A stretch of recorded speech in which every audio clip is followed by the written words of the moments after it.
berdoa. Ya Tuhan, kami siap untuk mendengarkan Engkau berbicara kepada kami pada kesempatan pagi hari ini. Kami memohon, biarlah kiranya Engkau yang menolong kami, supaya seperti apa yang kami nyanyikan Tuhan, hati kami, pikiran kami, keberadaan kami, sungguh-sungguh memang siap memberikan diri untuk mendengar Engkau berbicara kepada setiap kami pada pagi hari ini. Engkau yang menuntun kami, Engkau yang menolong kami untuk mendengarkan Engkau berbicara kepada kami pribadi lepas pribadi. Kami tahu Tuhan bahwa firman-Mu adalah firman yang hidup, firman yang menolong kami untuk menghadapi serangkaian tantangan-tantangan di dalam hidup kami. Dan kami berdoa juga Tuhan, buat hamba-Mu yang menyampaikan firman-Mu. Engkau yang memampukan, Engkau yang menolong di tengah-tengah segala keterbatasannya untuk dapat menyampaikan isi hati-Mu kepada setiap kami. Ini doa kami ya Tuhan, berbicaralah, berkata-katalah, sebab kami siap mendengar Engkau. Dalam nama Yesus kami berdoa. Amin. Ya shalom, selamat pagi Bapak Ibu yang kasih Tuhan. Ya Bapak Ibu yang kasih Tuhan, ini minggu ini adalah minggu kelima dan biasanya ada pertukaran mimbar sinode. Pertukaran mimbar sinode itu adalah pertukaran pembicara di lingkungan sinode kita. Tetapi karena ada beberapa kendala, khususnya di masa setelah Idul Fitri, dan ada kesulitan transportasi, maka mimbar sinode itu ditunda, maksudnya tetap diadakan, tetapi oleh pengkhotbahnya oleh pembicara sendiri, pembicara lokal. Nah, Bapak kasih Tuhan, adapun yang menjadi dasar perenungan, yang menjadi tema dan juga yang menjadi pembahasan dalam mimbar sinode yang dibahas di seluruh gereja-gereja GKM, yaitu pembaruan orang percaya. Titik 2, mengenakan karakter Kristus. Dasarnya dari Efesus 4 ayat 17 sampai dengan 24. Efesus 4 ayat 17 sampai dengan ayatnya yang ke-24.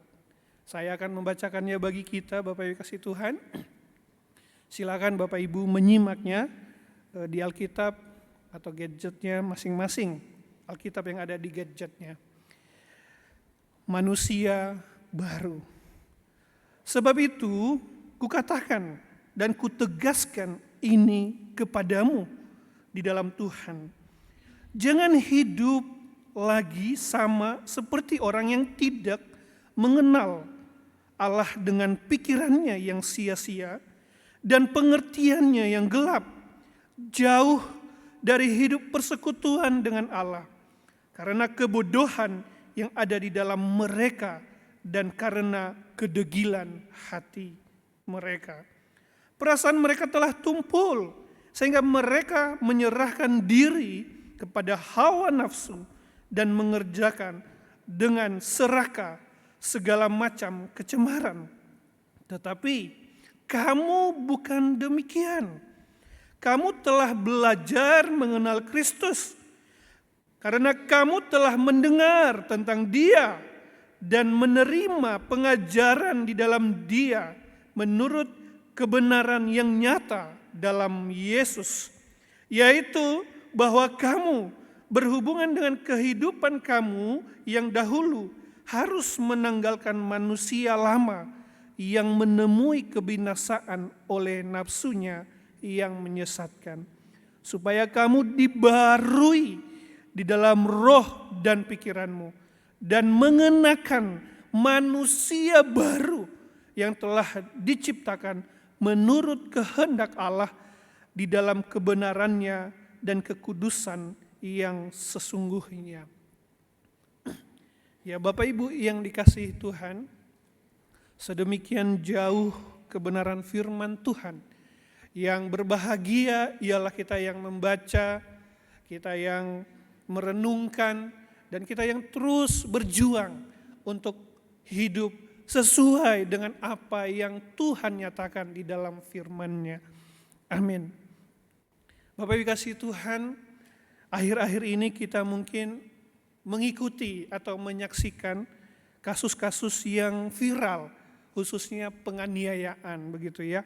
Salah satu kasus yang viral itu adalah kasus penganiayaan yang terjadi di kota Medan.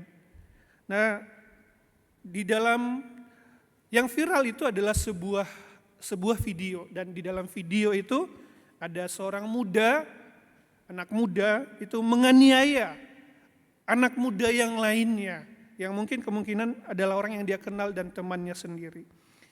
Dan kemudian yang menarik bukan hanya mereka berdua yang hadir di sana. Ternyata ada orang lain juga, dan ada orang tua dari si pelaku itu. Yang membuat orang menjadi begitu geram, dan netizen itu menjadi geram, dan bersama-sama berusaha memviralkan, bersama-sama mengomentari kejadian itu adalah karena apa? Karena ternyata orang tua dari pelaku itu ternyata seorang aparat gitu ya, aparat keamanan. Seorang perwira polisi. Dan kita tahu bahwa kasih Tuhan ini adalah oknum, tidak semua tentu polisi begitu ya.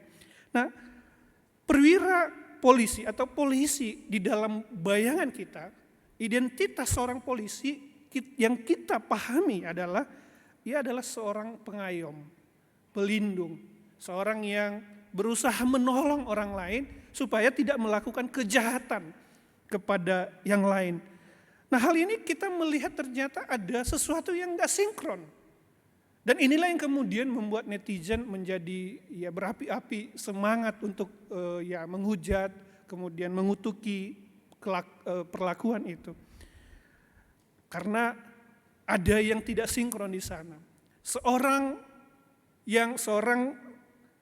pelindung, seorang pengayom, seorang yang harusnya melindungi orang lain dan memberikan rasa aman kepada orang lain, justru membiarkan orang lain ditindas, membiarkan orang lain dianiaya, bahkan itu dilakukan oleh keluarganya sendiri.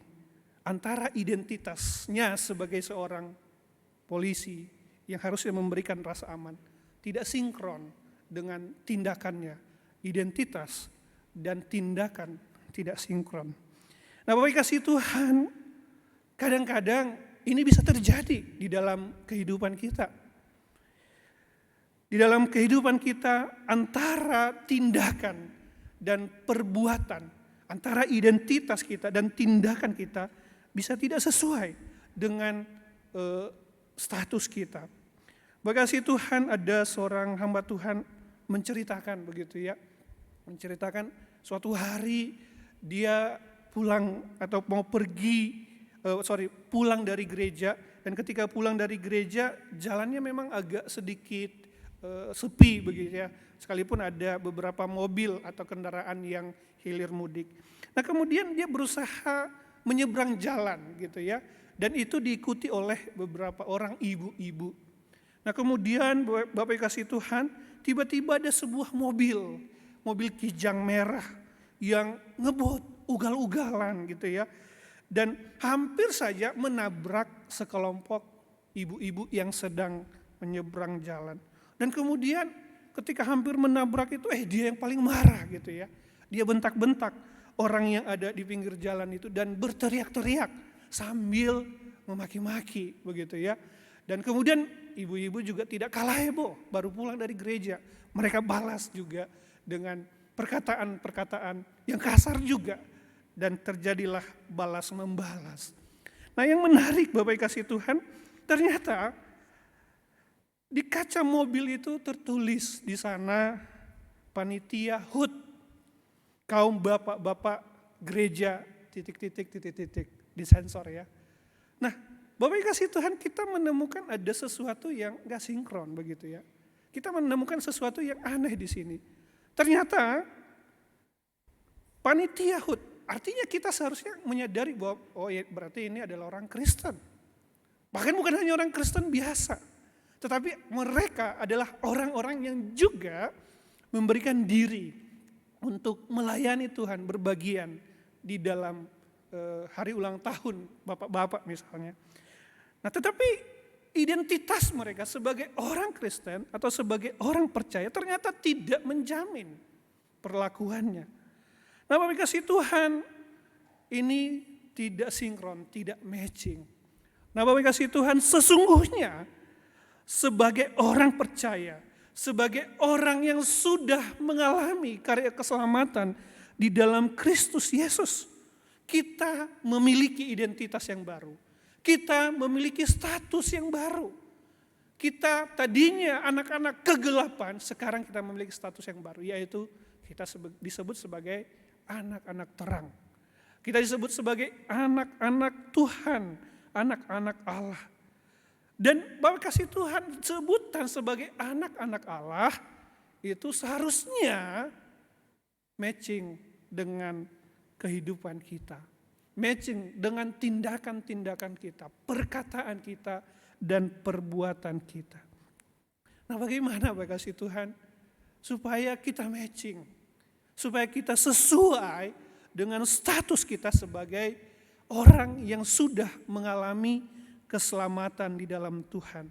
Yang pertama, Bapak kasih Tuhan, seorang anak Tuhan itu dipanggil untuk tidak hidup dengan pola hidup yang sama seperti sebelumnya, sebelum menjadi pengikut Kristus.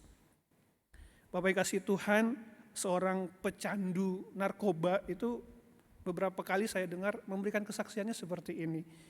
Bahwa tantangan yang terberat, ini mantan pencandu ya Bapak Ibu, jadi sudah bertobat dari mengkonsumsi narkoba.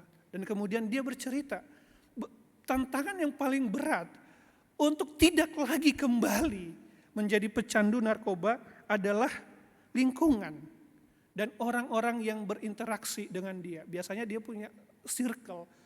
Ketika dia bersentuhan dengan orang-orang itu kembali dan lingkungan itu kembali, seringkali godaannya menjadi semakin lebih besar dan kemudian bisa kembali jatuh dalam lembah yang sama gitu ya.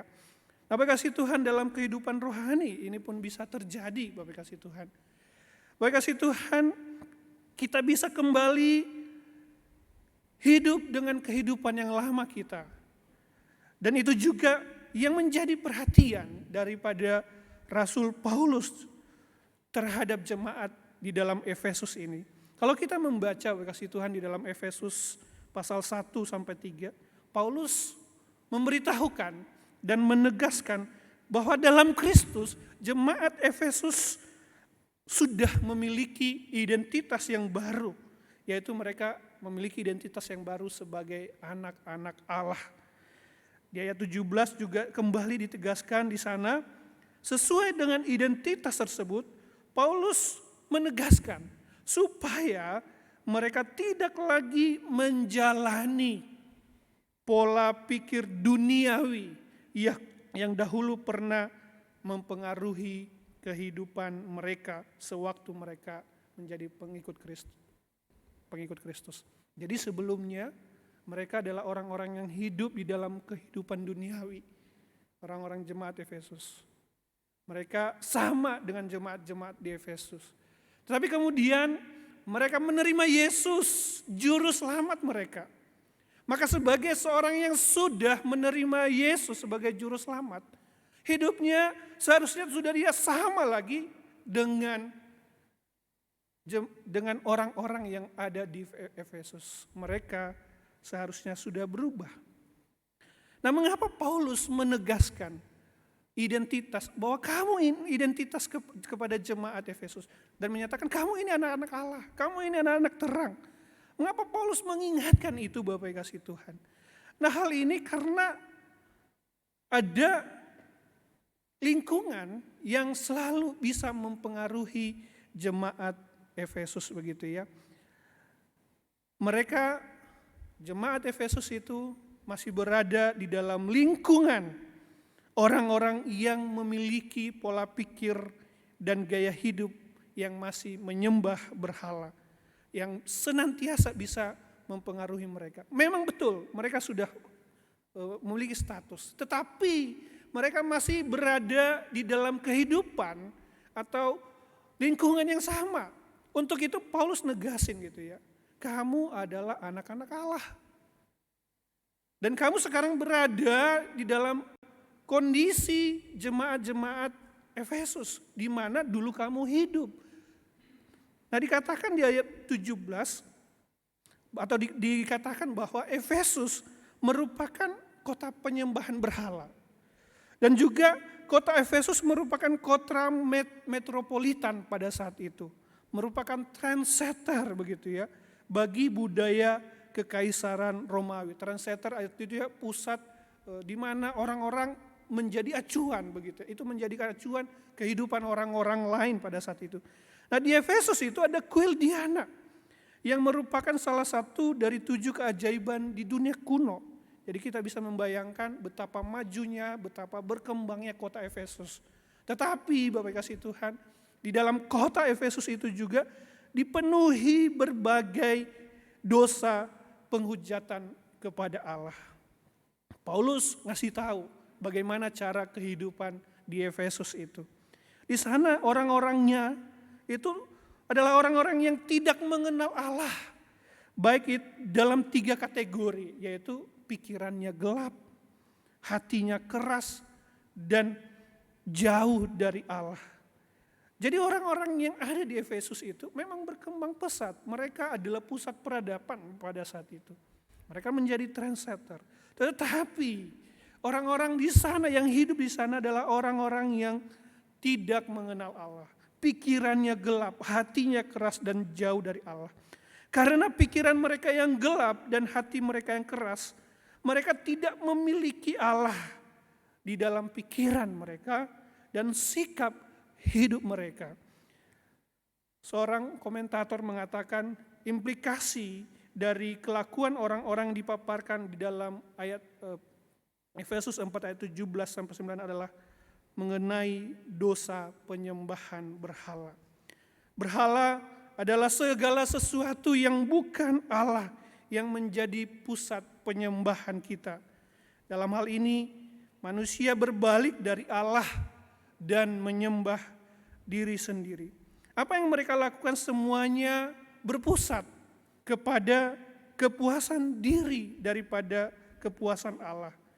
Dalam bahasa Martin Luther dikatakan kelakuan orang-orang yang tidak mengenal Allah itu disebut dalam bahasa Latin homo incurvatus inse, yang artinya dosa telah memisahkan manusia dari Allah dan manusia yang hidup terpisah dari Allah, hidup meringkuk bagi diri mereka sendiri, yaitu mereka berpusat kepada diri daripada kepada Allah. Nah, inilah yang menjadi lingkungan dari orang-orang Efesus. Dan di kondisi itu sewaktu-waktu bisa mempengaruhi kehidupan orang-orang percaya di Efesus. Nah, kasih Tuhan, ketika mereka bersinggungan setiap hari, setiap waktu, bahkan ya mereka berdagang, berusaha, berinteraksi dan lain sebagainya. Dan sewaktu-waktu mereka bisa dipengaruhi oleh gaya hidup yang sama. Untuk itu Paulus mengingatkan, hei, kamu adalah anak-anak Tuhan. Kamu adalah anak-anak Allah, identitasmu. Maka seharusnya sebagai seorang yang memiliki identitas itu tidak hidup lagi dengan cara yang lama, dengan manusia yang lama. Nah, Bapak kasih Tuhan, kita semua adalah manusia yang dilahirkan dengan identitas dan reputasi sebagai orang-orang berdosa, bukan? Semenjak kita lahir sampai kita saat ini, kecenderungan kita adalah berbuat dosa. Dan itu yang terus-menerus kita lakukan. Dosa itu membelenggu kita. Dan kita tidak bisa tidak berdosa dari hari ke hari. Tetapi kasih Tuhan, sejak kita mengenal Kristus, sejak kita mengalami keselamatan di dalam Dia, kita sekarang sudah menjadi orang percaya dan kita sebenarnya menjadi mantan hamba dosa. Artinya kita punya ingatan akan dosa-dosa yang telah kita perbuat, yang mungkin beberapa di antaranya adalah dosa-dosa yang menyenangkan hati kita. Persoalan lainnya, kita bukan hanya pernah menjadi hamba dosa, tetapi kita juga tinggal di tengah-tengah masyarakat yang tidak mengenal Allah, yang tidak percaya kepada Tuhan. Nilai-nilai itu mencerminkan perhambaan dosa, berusaha mempengaruhi kita kembali. Selama kita masih tinggal di dunia yang berdosa, kita tidak bisa menghindari pengaruh-pengaruh dosa itu sendiri. Nah, kasih Tuhan, itulah yang terjadi dengan kita.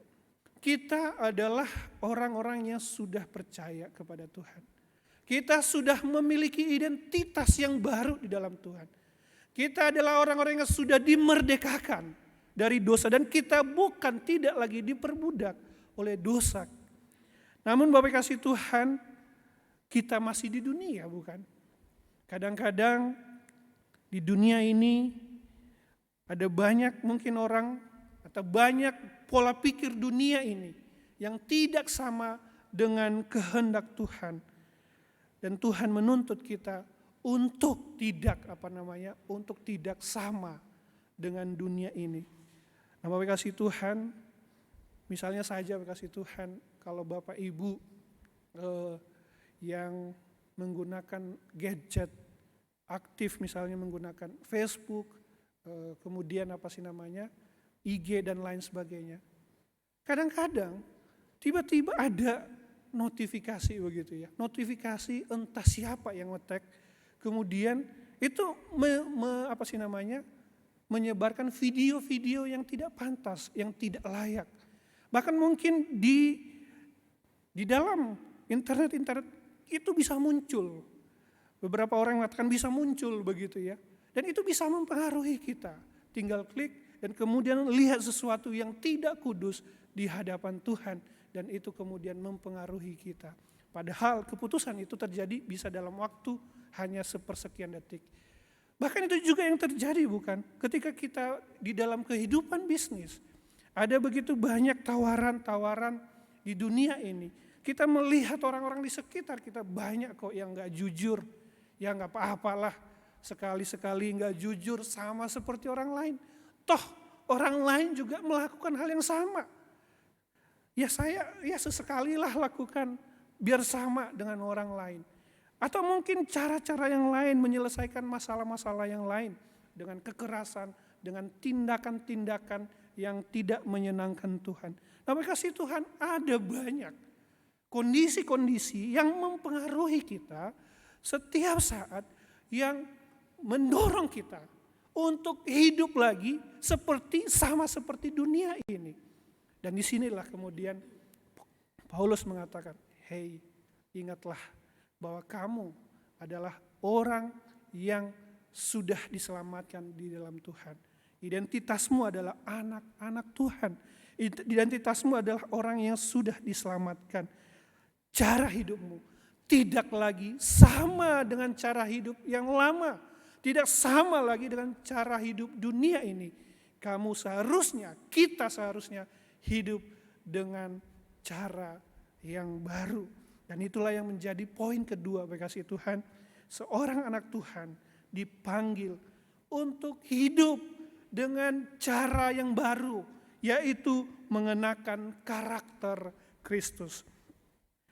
Paulus dengan menggunakan metafora melepas dan memakai pakaian di sana, Paulus mengingatkan jemaat Efesus alasan mengapa mereka tidak boleh hidup lagi dengan pola hidup yang lama, yang berdosa karena mereka telah berada di dalam Kristus. Mereka telah mengenal, mereka telah mengajar, mereka mendengar tentang Kristus, mereka telah mendengar tentang ajarannya. Bahwa sewaktu mereka beriman kepada Kristus, jemaat Efesus telah menanggalkan manusia lama dengan perilaku yang gelap dan jauh dari Allah. Jemaat Efesus sekarang telah mengenakan manusia yang baru, yang didasarkan kepada kebenaran dan kekudusan Allah. Jemaat Efesus dipanggil untuk mati dan bangkit bersama dengan Kristus, dan itu diekspresikan dalam dua metafora yang disampaikan oleh Paulus di sana, yaitu hidup menanggalkan yang lama dan hidup mengenakan yang baru. Yang lama ditinggalkan, yang baru dikenakan.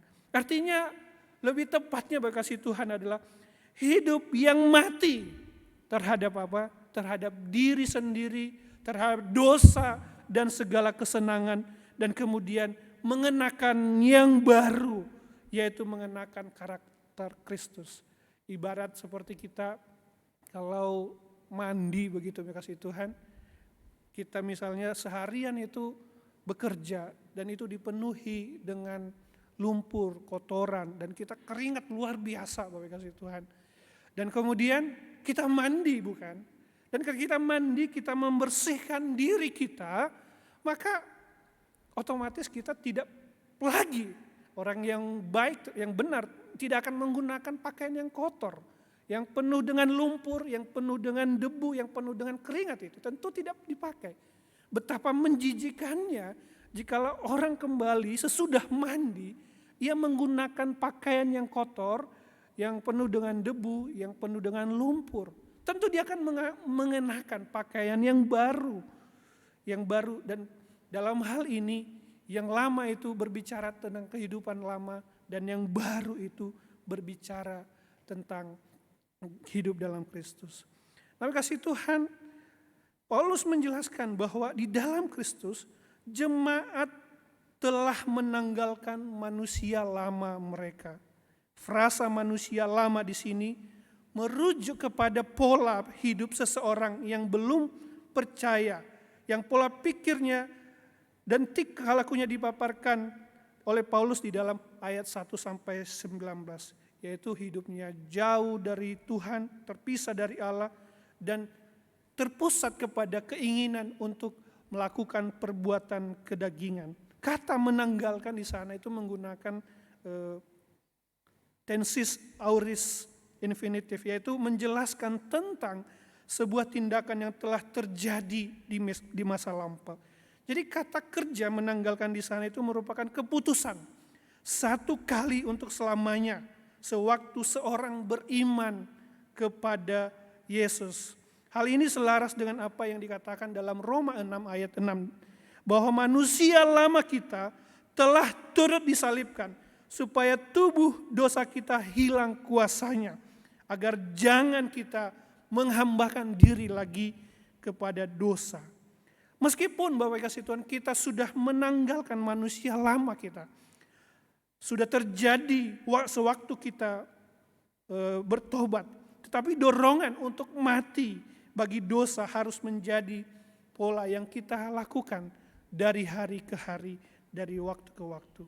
Kemudian yang kedua, sebagai konsekuensi dari menanggalkan manusia lama, jemaat Efesus kini juga mengenakan manusia yang baru.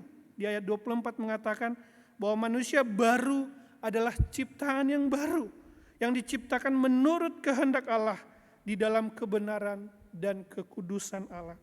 Dengan kata lain, bisa dikatakan bahwa manusia baru di sini merujuk kepada ciptaan di dalam Kristus.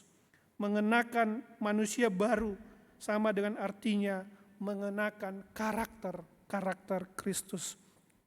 Seperti kata menanggalkan, kata kerja mengenakan di sini juga menggunakan tensis aorist infinitive, sebuah tindakan yang sudah terjadi di masa lampau. Sewaktu jemaat Efesus mengalami kelahiran baru dan beriman kepada Yesus, di mana keduanya terjadi simultan. Jadi ketika manusia lama itu ditanggalkan, pada saat yang sama juga manusia baru dikenakan oleh orang-orang Efesus. Di dalam kemudian mengenakan karakter Kristus, jemaat Efesus bukan hanya menanggalkan manusia lamanya, tetapi kemudian juga ketika mengenakan manusia yang baru itu, maka pikirannya, hatinya, dirinya akan terus-menerus dibaharui di dalam Tuhan.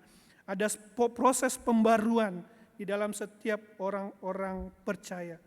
Manusia lama sebagai kontras justru terus mengalami kerusakan dan kemudian akan mengalami kebinasaan yang total. Sama halnya dengan kata dibaharui menggunakan tenses present infinitive, demikian pula kebinasaan yang di ayat 22 juga menggunakan tenses yang sama. Dengan kata lain Bapak kasih Tuhan, seorang yang mengenakan karakter Kristus menjalankan hidup yang terus-menerus dibaharui roh dan pikirannya sebagaimana kontras dengan manusia lama yang semakin lama semakin rusak, semakin lama semakin menuju kebinasaan. Jadi ketika kita menerima Kristus, maka manusia lama itu seharusnya semakin mengikis dan menuju kebinasaan. Sedangkan manusia yang baru itu semakin diperbaharui di dalam Kristus, semakin serupa dengan Kristus. Nah, dibaharui dan kata baru di sana itu menurut beberapa sarjana itu dalam hal kualitas karakter, di mana itu membutuhkan inisiatif Allah dan menjadikan manusia baru. Jadi dibaharui atau baru itu merupakan ada inisiatif Allah di sana. Tetapi kata baru juga di sana itu merupakan bagian yang melibatkan aktivitas manusia. Jadi dibaharui itu merupakan tindakan Allah di dalam kehidupan setiap orang percaya. Tetapi dibaharui terus-menerus dipakai di sana itu merupakan tindakan yang artinya kita juga ada andil di sana, Bapak kasih Tuhan. Jadi di sisi lain jemaat Efesus itu telah dibaharui oleh Allah, tetapi di sana juga mereka harus perlu membaharui diri mereka sendiri atas pertolongan Roh Kudus. Pribadi yang bisa membaharui mereka adalah Allah di dalam Roh Kudus, dan juga mereka yang menundukkan dirinya untuk dibaharui terus-menerus. Nah, Bapak kasih Tuhan, kita sudah mendengar bahwa tindakan menanggalkan manusia lama dan mengenakan manusia baru adalah tindakan satu kali yang terjadi sewaktu kita percaya di dalam Kristus. Artinya bahwa kita sudah terbebas dari belenggu dosa, kuasa dosa. Lalu kita mungkin bertanya, mengapa keinginan daging kita, kalau kita sudah misalnya sudah dibebaskan dari belenggu dosa, lalu kenapa keinginan daging kita seringkali masih ada, bahkan seringkali itu terrealisasi dan kita jatuh dalam dosa. Nama kasih Tuhan, sebagai pengikut Kristus, dan seperti yang sudah disebutkan di awal, bahwa kita adalah mantan orang yang berada di bawah kuasa dosa. Dan meskipun demikian, kita sudah mengenakan manusia baru. Dan kita masih tinggal di dunia yang sudah tercemar oleh dosa. Dosa itu selalu mengintai kita dan mencari titik lemah kita agar kita kembali jatuh di dalam dosa. Betul Bapak kasih Tuhan. Kita sudah mengalami meninggalkan manusia lama kita dan mengenakan manusia yang baru. Tetapi dosa itu juga seringkali masih mengintip dan kita masih hidup di tengah-tengah dunia ini. Nah, untuk itu kasih Tuhan selalu akan kita menemukan konflik di dalam roh dan keinginan daging kita. Itulah yang seringkali disebut sebagai peperangan rohani kita. Roh Kudus menerangi pikiran kita dengan firman Tuhan, sedangkan dosa berusaha mempengaruhi kehidupan kita melalui keinginan-keinginan yang berdosa. Terima kasih Tuhan, kita akan menemukan bahwa seringkali ketika kita mau hidup untuk melakukan kehendak Tuhan, kita akan berjuang untuk itu. Bayangkan saja Bapak kasih Tuhan, misalnya ketika ingin hidup jujur, kita tidak ingin melakukan dosa, tetapi seringkali menyelinap tindakan dosa, itu semacam perperangan. untuk kembali di dalam kehidupan yang lama. Tapi firman Tuhan, pengenalan akan Tuhan menolong kita untuk melawan segala kecenderungan dosa kita itu. Terima kasih Tuhan, oleh sebab itu sebagai anak Tuhan, sebagai orang-orang percaya, kita seharusnya hidup yang penuh dengan tantangan ini. Kita seharusnya menggunakan karakter Kristus. Menjalani hidup dengan mengenakan karakter Kristus artinya kita mengidentifikasi kematian dan kebangkitan Yesus bagi diri kita. Artinya bahwa kita mau mematikan ego kita dan kita mau bangkit hidup di dalam Kristus. Sebagai manusia baru yang sudah menanggalkan manusia lama, hidup kita memang tidak otomatis menjadi lebih mudah, lebih gampang bagi Tuhan.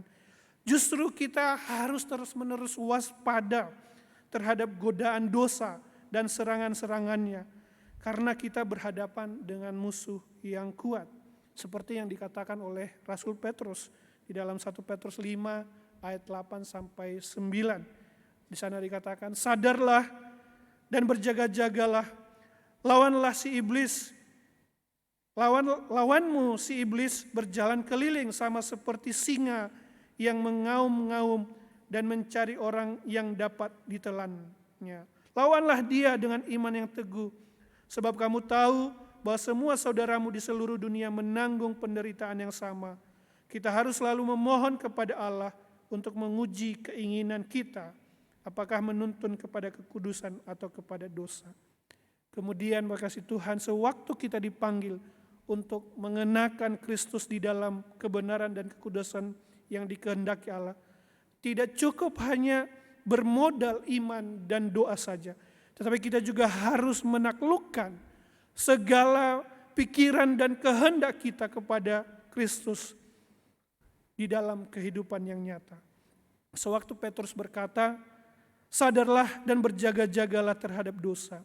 Artinya harus ada inisiatif, harus ada keaktifan dari diri kita untuk menghadapi serangan dosa yang menyerang kita. Sewaktu Allah menyelamatkan kita melalui Kristus, Ia tidak menyelamatkan kita dari hukuman dosa. Ia tidak hanya menyelamatkan kita dari hukuman dosa, tetapi juga dari pengaruhnya. Dengan kata lain, kita diberikan kemampuan oleh Allah untuk bisa tidak terpikat dari dosa. Itu membutuhkan partisipasi kita. Nah, Bapak kasih Tuhan, betul Bapak kasih Tuhan, kita sudah dimerdekakan dalam Tuhan. Tetapi tetap kita masih hidup di tengah-tengah dunia yang berdosa, yang mempengaruhi kita setiap saat. Jangan kita berpikir, wah saya sudah diselamatkan, saya sudah mengalami karya keselamatan, maka saya tinggal menunggu kehadiran Tuhan dan kemudian ya hidup bersama-sama dengan Tuhan. Masih di dalam hidup dunia ini kita masih berhadapan dengan godaan-godaan makasih Tuhan. Di dalam hari-hari kita, di dalam waktu-waktu yang kita gunakan, ada selalu godaan dosa yang berusaha memikat kita senantiasa. Dan di dalam kondisi inilah Bapak kasih Tuhan, kita harus selalu sadar. Jangan sampai lengah gitu ya. Kita bisa diperangkap oleh dosa itu. Nah, untuk itu kita harus sadar Bapak kasih Tuhan. Disinilah kita dibutuhkan partisipasi kita. Tuhan sudah menganugerahkan kemampuan kepada kita untuk melawan kuasa dosa itu. Kita bisa memenangkannya Bapak kasih Tuhan. Nah kemudian Bapak kasih Tuhan, dalam buku yang berjudul Mengejar Kekudusan, Jerry Bridges pernah berkata bahwa sewaktu kitab suci berbicara mengenai kekudusan, ia berbicara tentang dua segi kekudusan. Kekudusan yang kita miliki di hadapan Allah melalui Kristus, dan yang kedua kekudusan yang diusahakan. Jadi ada dua di sini ya kekudusan itu. Satu kekudusan yang kita dapatkan melalui Kristus, dan yang kedua kita usahakan. Kedua segi kekudusan ini saling melengkapi satu dengan yang lain. Karena kita diselamatkan agar kita menjadi kudus. Jadi Bapak kasih Tuhan, melalui Kristus kita dibuat kudus di hadapan Allah. Dan kemudian sesudah kita hidup kudus, kita dipanggil untuk hidup sesuai dengan status kita yang sudah kudus itu. Kita hidup kehidupan hari-hari kita dengan kekudusan yang ada. Melalui Kristus ia telah memerdekakan kita dari dosa. Sehingga kita bisa menolak dosa. Tetapi tanggung jawab untuk menolaknya ada di pundak kita. Kita harus sungguh-sungguh mengusahakannya. Nah, jika dalam hal kelahiran baru, Bapak kasih Tuhan, merupakan karya Allah, maka dalam hal mencapai kekudusan sifatnya sinergi, merupakan kerjasama kita dengan pertolongan Roh Kudus. Pengudusan berarti karya progresif Allah dan manusia yang membuat semakin hari semakin bebas dari dosa serupa dalam hidup kita. Jadi kita bisa melihat Allah itu menyediakan sarana bagi kita untuk hidup kudus di dalam Dia. Allah di dalam Kristus telah menguduskan kita. Dan di waktu yang sama Tuhan memberikan kemampuan kepada kita untuk melawan hidup yang tidak kudus.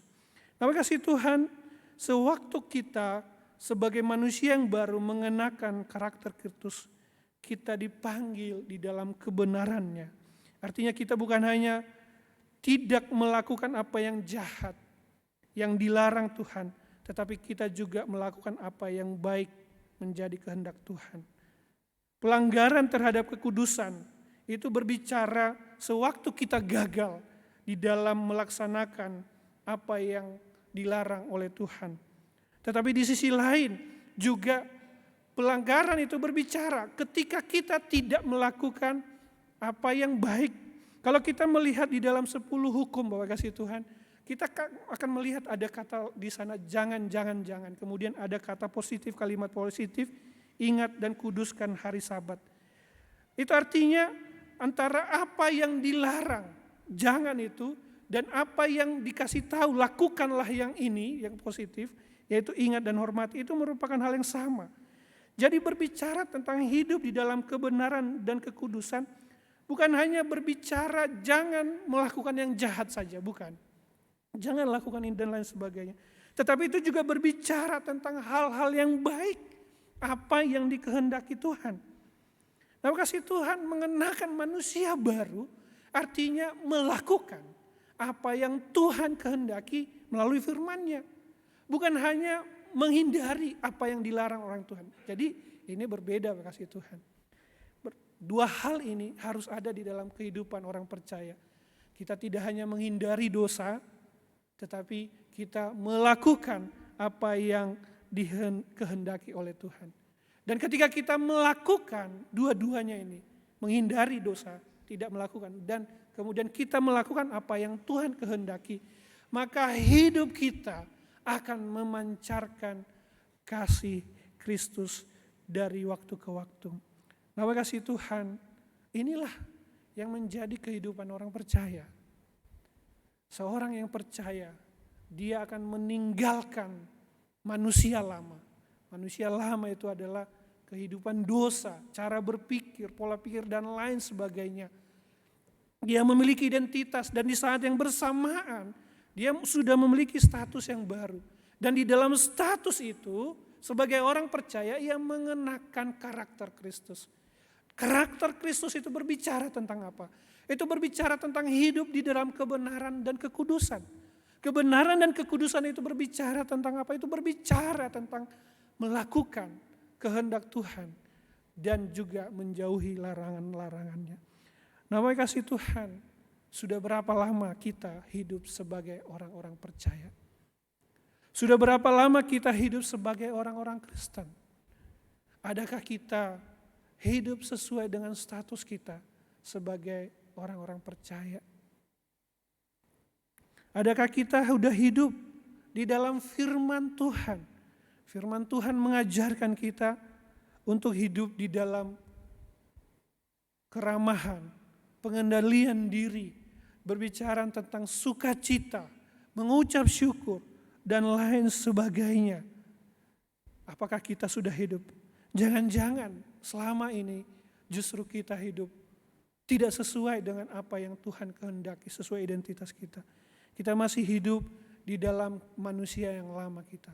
Bapak yang kasih Tuhan, Tuhan mengingatkan kita adalah anak-anak Tuhan. Kita adalah orang-orang yang sudah dimerdekakan. Maka kita harus hidup di dalam hal itu. Entah dimanapun kita berada. Ketika kita berada di tengah-tengah keluarga kita, biarlah kita boleh menjadi hidup, menjadi orang-orang yang sungguh-sungguh menyatakan kasih Tuhan kepada anak, suami, istri. Kita boleh menjadi seorang yang peramah, bukan pemarah. Kita seorang yang memiliki kasih. Kita seorang yang mengendalikan diri. Kita seorang yang sungguh-sungguh memperhatikan kesejahteraan, kedamaian, ketenangan di tengah-tengah keluarga. Begitu juga ketika kita hidup di tempat pekerjaan kita. Ketika kita hidup di tempat pekerjaan kita, kita juga seharusnya hidup sebagai seorang yang sesuai dengan identitas kita, yaitu melakukan firman Tuhan, menjadi berkat dan mengenakan apa yang sudah Tuhan nyatakan. Kita bisa ramah, kita bisa menjadi seorang yang tidak berkonflik. Jikalaupun ada konflik, kita adalah orang-orang yang mengharapkan pendamaian, penengah bagi sesama yang ada. Mari, Bapak kasih Tuhan, kita diingatkan sekali lagi, identitas kita adalah seorang percaya, orang yang sudah mengalami keselamatan di dalam Kristus, orang yang sudah dimerdekakan. Orang yang sudah dimerdekakan artinya orang yang sudah menanggalkan pakaian yang lama. Pakaian yang lama itu kotor, berdebu, dekil, bau keringat. Dan kita harus mengenakan Kristus yang baru, yaitu karakter-karakter yang baru di dalam Dia. Amin, mari kita berdoa. Ya Bapa yang baik, kami sungguh mengucap syukur. Pada kesempatan pagi hari ini Engkau mengingatkan siapa kami. Kami adalah orang yang sudah mengalami keselamatan di dalam Engkau. Orang yang sudah menjadi manusia baru. Maka kami sudah menanggalkan manusia lama kami. Kami mengenakan Kristus. Mengenakan Kristus berarti mengenakan karakter-Mu, melakukan apa yang Engkau kehendaki dalam hidup kami. Tuhan tolong kami supaya kami bisa melakukan itu, hidup dalam kehendak-Mu di tengah-tengah keluarga kami, di tengah-tengah pekerjaan kami, di tengah-tengah lingkungan kami, atau dimanapun Tuhan menempatkan kami. Kami boleh menunjukkan bahwa kami adalah orang-orang yang sesuai dengan status kami, yaitu orang-orang Kristen, orang-orang percaya. Dalam nama Yesus Kristus Putra-Mu, kami mengucap syukur dan berdoa. Amin.